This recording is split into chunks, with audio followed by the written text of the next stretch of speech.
एक हीरापुर नामक गांव था जहां वीरू किसान रहता था। वह गरीब था। उसके पास एक छोटी सी झोपड़ी थी।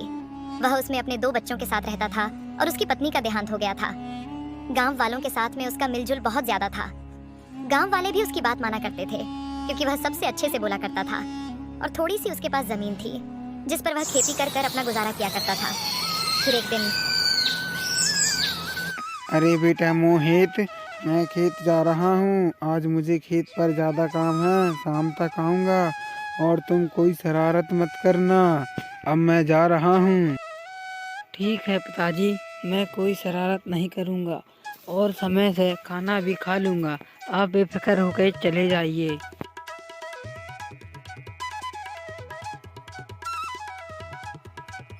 अरे वीरू भाई, कहाँ जा रहे हो और बड़े दिनों में दिखाई दे रहे हो, क्या बात है? अरे भाई मोहित, तुम्हें तो पता ही है मैं कि हर रोज़ खेत पर जाता हूँ और दिन भर काम करता हूँ। बस इसीलिए गांव में आना जाना थोड़ा बंद हो गया है। बस 1-2 दिन का काम और है। अरे हाँ, तभी मैं सोचूं तुम गांव में क्यों नहीं आ रहे हो। अरे तुम्हारा खेत पे काम जो लगा है तो तुम गांव में कैसे आओगे। अरे वीरू भाई, पर एक बात बताओ, तुम्हारा उतने से खेत में गुजारा हो जाता है? भाई मेरा तो बड़ी मुश्किल से गुजारा होता है। अरे भाई, भले ही छोटा खेत हो पर खेत तो जाना ही पड़ेगा। और रही बात गुजारे की, तो जैसे तैसे गुजारा कर लेते हैं। अब हम अपने गांव में कोई रोजगार तो है नहीं कि मजदूरी करके गुजारा कर लिया जाए। फिर वीरू अपने खेत की ओर चल देता है और खेत पहुंचकर काम करने लग जाता है। और उसी गांव में एक सेठ रहा करता था जिसका नाम हीरालाल था। वह लोगों को, मजदूरों को अपने खेत बटिया दिया करता था। मैं बहुत चालू था, अलग अलग तरीके से अपने खेत को बटिया दिया करता था। और शाम होते ही वीरू अपने घर को चल देता है। तभी रास्ते में उसे एक बूढ़ा व्यक्ति मिलता है और कहता है, अरे बेटा वीरू, तुम इतनी शाम को कहाँ गए थे? आ रहे हो और तुम्हारा क्या चल रहा है? अरे काका, तुम्हें तो पता है कि मैं खेत जाता हूँ रोज, और आज खेत पर थोड़ा ज़्यादा काम होने के कारण मैं देर से घर जा रहा हूँ। मैं सोच रहा था कि तुम हीरालाल सेठ से उसकी जमीन बतिया ले लो ताकि तुम कुछ पैसे कमा पाओ, पर ध्यान रखना वह बहुत चालू सेठ है, लोगों को थकता है।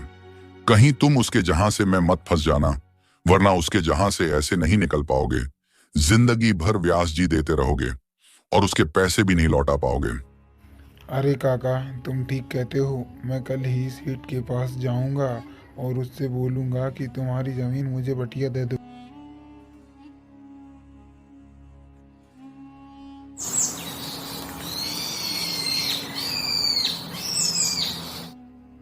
फिर अगली ही सुबह वीरू सेठ के घर चला जाता है। अरे आओ आओ वीरू, कैसे आना हुआ? क्या तुम्हें भी पैसे उधार चाहिए क्या? अरे नहीं नहीं सेठ जी, मुझे कोई पैसे उधार नहीं चाहिए। तुम्हारे हाल ही के पास जो जमीन है, बस वो मुझे बटिया दे दीजिए। अरे हाँ हाँ, क्यों नहीं, पर तुम्हें पता है मैं जमीन बटिया मेरे हिसाब से देता हूँ। मेरा खेत, मेरे नियम। हाँ सेठ जी, मुझे पता है तुम जिस शर्त पे खेत दोगे मैं उस शर्त पे खेत लेने के लिए तैयार हूँ। अब तुम अपनी शर्तें बताओ। देखो भाई वीरू, पहली शर्त तो मेरी ये है कि लागत पूरी तुम्हारी होगी, और दूसरी शर्त ये है कि ऊपर ऊपर की फसल मेरी होगी और धरती में जो नीचे होती है वो फसल तुम्हारी होगी। ठीक है? हाँ ठीक है सेठ जी, आपके फैसले के मुताबिक ऊपर की फसल आपकी और नीचे की फसल मेरी होगी। फिर वीरू अपने घर की ओर जा ही रहा होता है। फिर वह मन में सोचता है, अरे कहीं मैंने सेठ की सारी शर्त मान के गलती तो नहीं कर दी।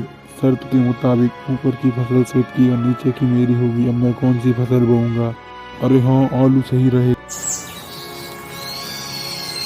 है कि फिर अगले दिन सुबह होते ही वीरू खेत की ओर चल देता है।